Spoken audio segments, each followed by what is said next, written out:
Enyukuta zaffe eza hurufu lhijaiya tukyagenda mu maaso nazo. Twakomye ku nyukuta eya ghain, katugenda ku nyukuta yaffe eyitibwa fa'u. Fa'u tubeera n'ennyukuta ya qaf. Qaf eva eno mu ddookooli. Qaf tubeera n'ennyukuta ya kaf. Kaf tubeera n'ennyukuta ya lam. Lam tubeera n'ennyukuta ya mim. Mim tubeera n'ennyukuta ya nun. Tubeera n'ennyukuta ya waaw.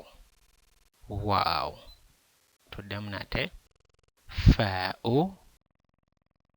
Fa'u, qaf, kaf, lam, mim, nun, waaw. Awo tugenda okukoma ku nnyukuta ezo eza alphabai, then inshallah episode yaffe esembayo tujja kuba nga tumalayo ennyukuta zaffe eza alphabai inshallah bi'idhnillahi ta'ala.